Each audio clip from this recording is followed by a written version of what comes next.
Okay, good morning everyone, and Hazak Baruch. Thank you for joining us on this beautiful Monday morning as we are studying together Perashat Metzora. So everybody, here we go. Please open up your Chumashim. Today's class is sponsored anonymously for the Refuah Shalema of all Am Yisrael. Rabotai, Perashat Metzora, like we mentioned yesterday, deals with not how the leper becomes impure, but opposite. Once he's impure and once he's tameh, now what's the way out of it? What is the process to becoming tahor? We know, as an example, some people, when they're not clean, then you go to a mikveh, right? The women experience this every month. Even men, in certain times, have to go to a mikveh, okay? A person that touches a dead body needs the ashes of a cow, a red cow, sprinkled on him. That's coming up because of Pesach. Everyone has, in the olden days, at least when we had Korban Pesach, everybody had to become clean to make sure that they were worthy and tahor, and pure, to be able to partake of the Korban Pesach. But what is the process of becoming clean for the Metzora? So here we go. Says the pasuk, Zot tihiyeh Torat ha-Metzora beyom tahorato. This shall be the ritual for a leper when he wants to become purified. Ve'u ba'el ha-Kohen. He should be brought to the Kohen. Ve'yatza ha-Kohen el mechutz ha-mahaneh. And the Kohen shall go out of the camp. He shall analyze the skin and see that it has healed. And then the Kohen orders. Here, let's see the prescription. He shall bring 2 live pure birds, and a cedar wood, crimson and hyssop. And then he commands to slaughter the bird, and he puts it over fresh water in an earthen vessel. And the other bird he lets go, and he has the wood, and he has the hyssop, the crimson. They dip them all together with the live bird in the blood of the dead bird. And he sprinkles all of them together, the wood, the crimson, the hyssop, the live bird with blood. He sprinkles the blood on the pure guy, on the guy to make him pure. Sheva pe'amim, 7 times. Vetiharo, boom, he's clean. Veshelach hatzipor, and now he sends the bird al penei hasadeh, to the open country, and he has to clean his clothing, he has to shave his head, etc., etc., etc. So this is a very interesting korban. Okay, I'm not sure if we have other korbanot like this. The commentaries want to know, they want to understand what exactly is the message here. Why is this person having to bring birds? We don't usually bring birds for a person who sins. And every korban needs to be understood. Well, what's the understanding over here of the bird? And something that we know about birds. What do birds do? Okay, besides fly. What do birds do? Birds, they tweet, right? A bird symbolizes talking, a chatterbox, hence the billion-dollar industry, Twitter, okay? And what exactly is the message here to the Metzora? We're telling him, learn from the bird. You spoke too much. You are a chatterbox, and hopefully you learn from the birds and you take a lesson of speech, okay? This is something that I think is beautiful. Question is, why 2 birds?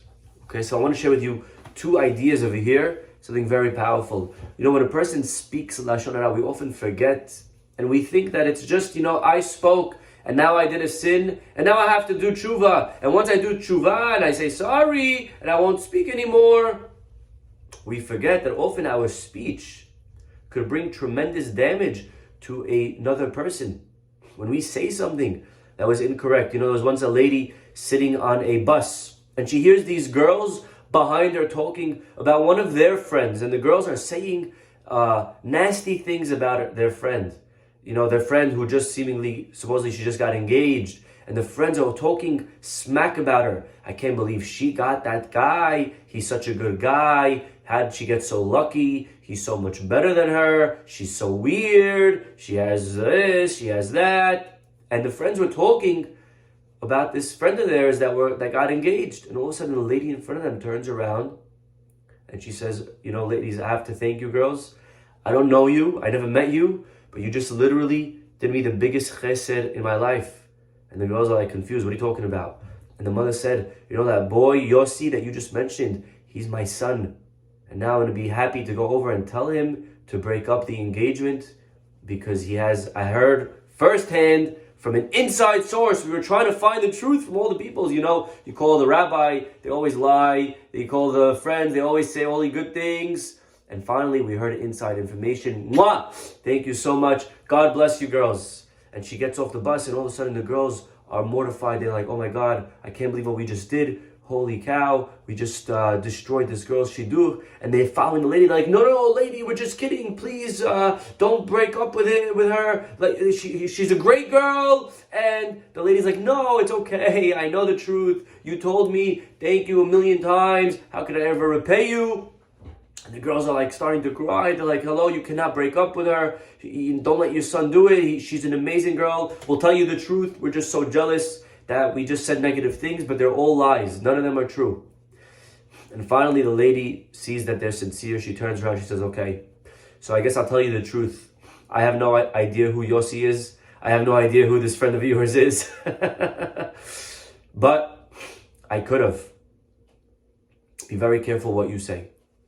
We often forget that our speech, our gossip could destroy a relationship. It could cause friction in a house. It could cause friction in a marriage. It could destroy friendships and relationships.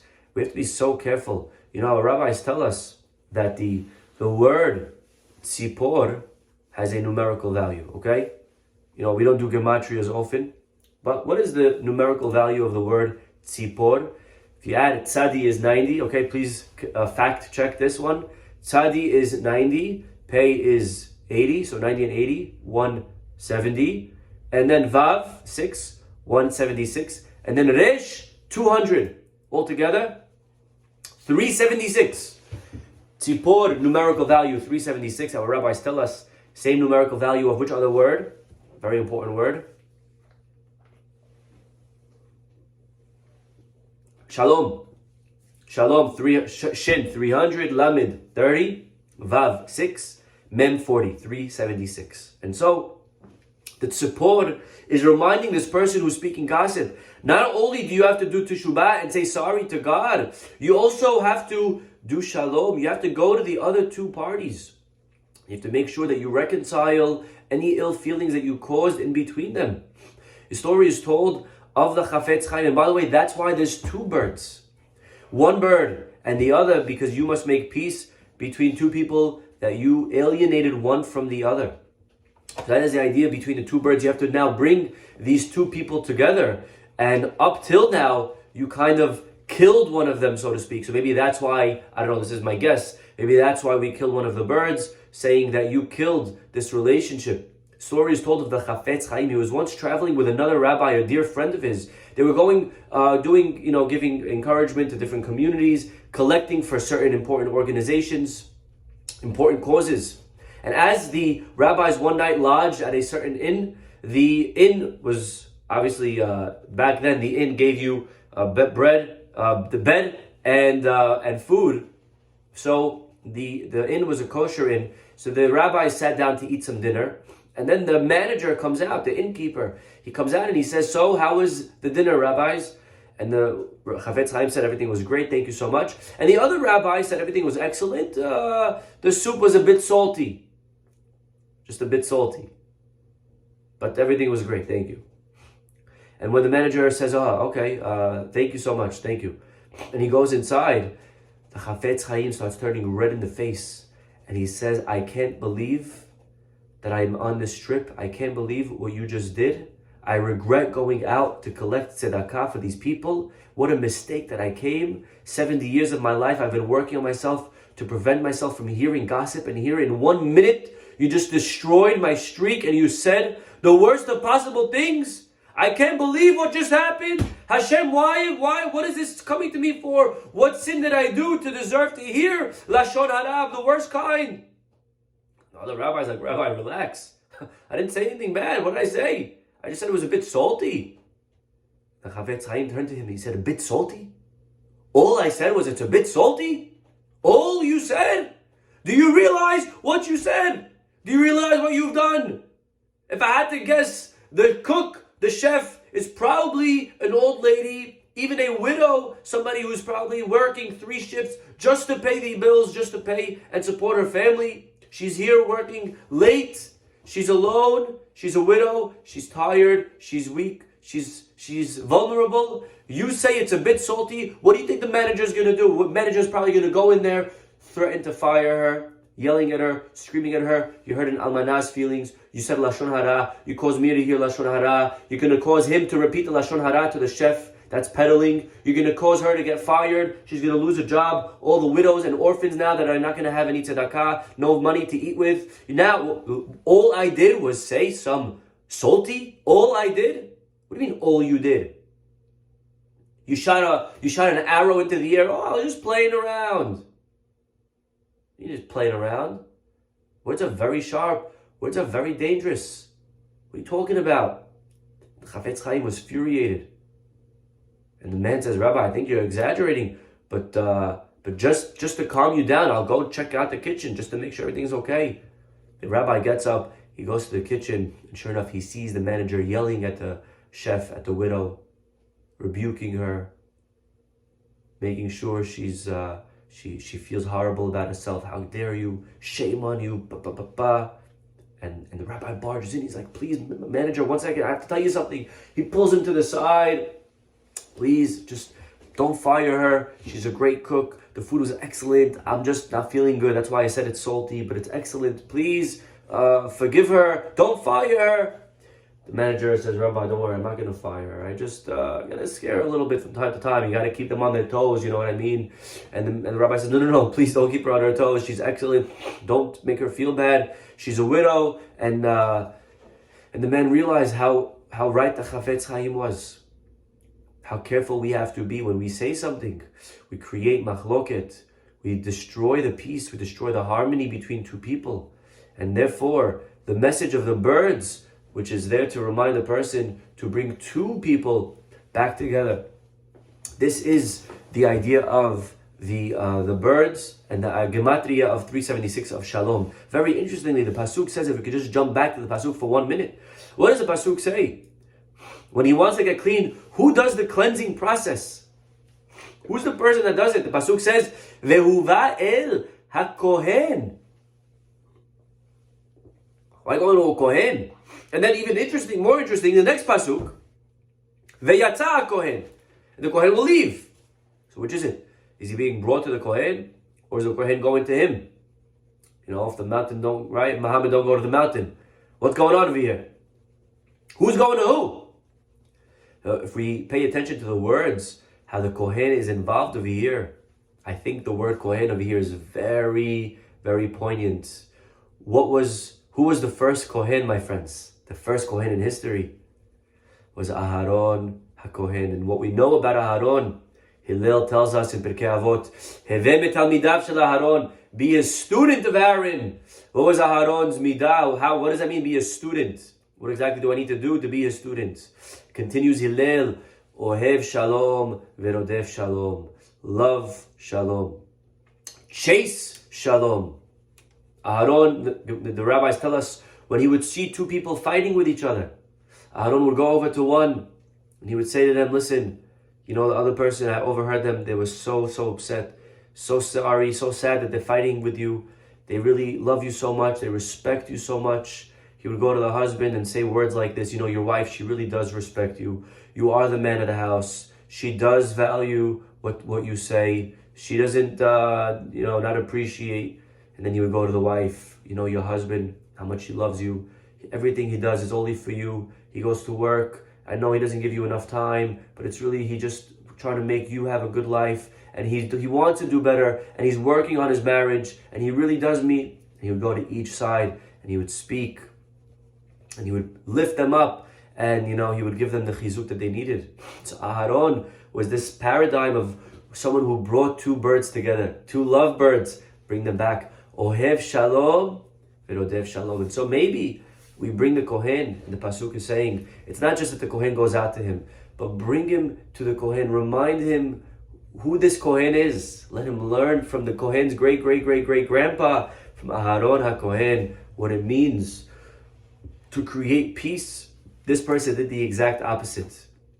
This person is destroying with his mouth. So that is one very beautiful lesson of why we bring two birds. But there is one more lesson over here. You know, someone will walk away from this encounter with the Kohen, this 14-day quarantine experience. And you know what a person may conclude? A person may walk away and say, okay, God, I learned my lesson. I understand. No more talking for me. Zip it. Speech is bad. Done. Not saying any more words in my life. But that's the wrong message. If a guy walks away saying, I'll never talk again, that's also incorrect. That's not the point. The point isn't that talking is bad. The point is that certain type of talking is bad. But certain other type of speech is very important. The message isn't don't talk. The message is don't talk gossip. But talk, yes, talk plenty. Matter of fact, the Hafetz Haim, who was a big rabbi, would talk a lot. Actually, he would talk a lot for a rabbi. Rabbis are usually very quiet. The Hafetz Haim spoke a lot. They actually once asked him, maybe it was a bit of a chutzpah question, but they said, Rabbi, forgive us, but you talk a lot for a rabbi. You know, it's a bit odd that you're such a big rabbi and you talk so much. Usually rabbis are very careful and with their words. The Hafetz Chaim responded, I speak a lot on purpose. People think because I wrote a book of Shmirat HaLashon, because I wrote a book of Hafetz Chaim, and I brought an awareness of gossip, people falsely, mistakenly conclude that the takeaway is don't talk anymore. It's not true. People say, oh, Rabbi, so what? I can't talk. I gotta zip it now for the rest of my life. No. Don't zip it. There's tons of things that you can't talk. And therefore, I go on a limb. I go out of my way, says the Hafetz Haim, just to speak a lot, to show people how many permissible things you can talk. Baruch Hashem. You know, we have people at our Shabbat table often. Rabbi Fari has people at his Shabbat table often. And there is no, awkward moment at our table. It's all tons of talking. Tons of speaking, a beautiful type of talking. There's so many kosher things that we can say. The Hafetz Chaim used to say plenty, and we must also learn from this. So maybe the reason we bring two birds, one bird we kill, but the other bird we send away. And the messages, there's two types of speech. One of them we have to kill, the gossip, the negativity, the roasting, the bad-mouthing. That speech, we got to zip it. Destroy that bird. But the other bird, we got to go. When it comes to speaking praises, when it comes to Torah, when it comes to speaking about positive things, those we should say. Give your wife a lot of thank yous. Guy got to come home, all right, Rabbi, honey. Rabbi said I can't talk anymore, so no more. I'm sorry, I can't compliment you,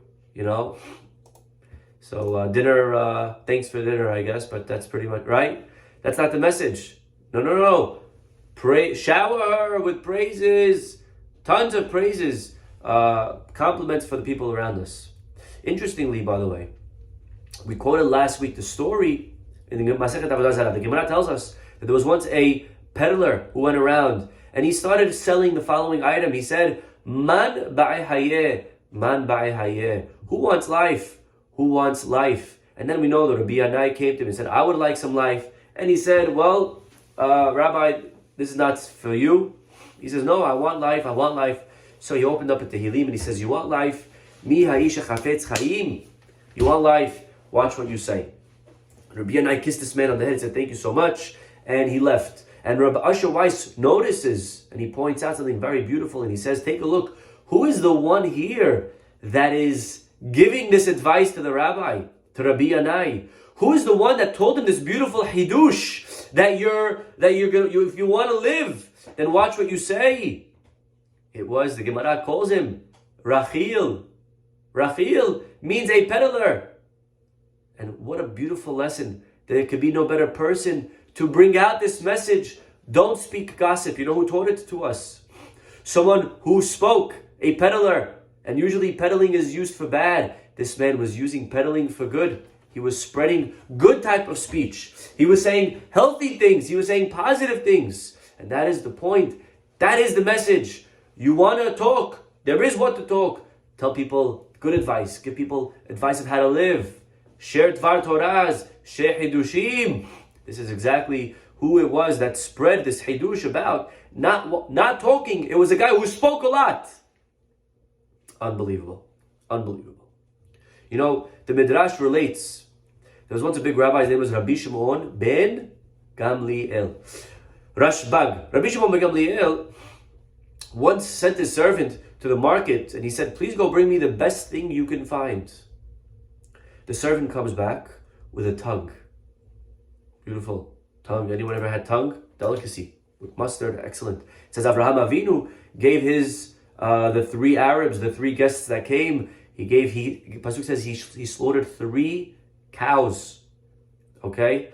Now I'll be honest, I think 1 cow would have been more than enough for three people. Okay? I think a cow is enough for 30 people. So why is he slaughtering 3 cows? And the rabbis tell us because he wanted to give each one the tongue. Each one their own tongue. You can only have 1 tongue if you're a cow, right? He needed 3 tongues. What are you going to do? He had to slaughter 3 cows. That was the level of Avraham Avinu's charity and hachnasat orhim. Well, this servant brings back tongue, right? He knows the value of tongue. Another time, Rabbi Shimon ben Gamliel, same rabbi, asked the same servant, go and get me the worst thing that you can find. Again, the servant returned with a tongue. Rabbi Shimon ben Gamliel was startled. He said, how is it that you brought me a tongue as the best thing you could find, and again a tongue as the worst? And the servant replied, there is nothing better than a tongue that speaks good, and nothing worse than a tongue that speaks evil. Beautiful. This is the message, my friends, of this of the tziporim, of the birds. As this person is coming to get clean, we take 2 birds and we remind him and we show him. The takeaway is not talking is negative. The takeaway is that the tongue is very powerful. You can use it as the best thing. You can use it as the worst thing. Think before you speak 100%. But don't forget that Hafetz Chaim spoke a lot. Don't forget that 1 bird we keep alive, we send it away. The other bird we kill. You know, the leper has to bring a korban called a korban asham. Asham, like a guilt offering. A guilt offering. You know what else we bring a korban asham? We bring it for me'ilah. Anyone know what's me'ilah? Me'ilah is a certain sin. Okay, here's the sin. You ready? Me'ilah is, imagine, something holy in the temple. You take something holy and you use it for yourself. Imagine it's sunny outside. So you go and you take one of the vessels in the temple and you use it as an umbrella. So it doesn't, shine too much, or maybe it's raining. That's called me'ilah. You're not allowed to use something that's holy for yourself, for something forbidden. A person does this, he has to bring a korban asham. And interestingly, the leper also brings a korban asham. And I think that that's the lesson of Lashon Hara. You took something holy. You took the tongue. And you used it for something that was impure. You used it for something that was asur, that was forbidden. You are guilty of me'ilah. The tongue is holy. The tongue shouldn't not be used. The tongue should be used a lot. Okay? Rabbi Pesach Kron, he says, I remember him saying one time that names have tremendous significance. Names tell you about what your mission is in your life. And he says his name is Yosef Pesach, or Pesach Yosef. And he says, what does Pesach mean? Pesach, his name, Pe, and this is, by the way, this is good to know on the holiday of Pesach. What is Pesach? Pesach means Hashem jumped, but it also means Pe, the mouth, Sach, talks. He says, my name is not only Pesach, not only my mouth talks, my name is Pesach Yosef, a lot. Lehosif means plenty. My mouth talks plenty. Baruch Hashem. These are our tzaddikim. These are our great leaders of our generation. Great rabbis like Rabbi Pesach Kron and others that speak a lot of good things. This is what we need to do. We need to take our tongue and not, again, The message is not that tweeting is bad. You know, people say, oh, Instagram is the worst, and Facebook is horrible, and Twitter, and Yemach Shemam. Okay, but I don't know about that. Maybe not. Maybe the message is Instagram could be very, very powerful if you use it for the right things. Many great rabbis today use Instagram the right way. As tremendous influencers, they're able to reach to thousands and thousands of people that would never watch a class. But through the platform of social media, through Twitter, what are we tweeting?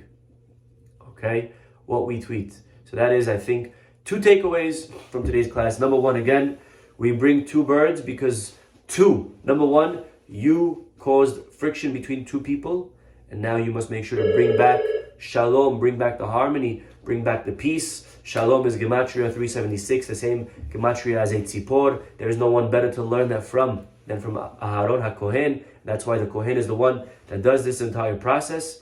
And message number 2 is that not all speech is bad. One bird we kill, but the other bird we keep alive. We should use our mouths only for good things, to compliment and to praise, and for a healthy type of speech. We'll everybody.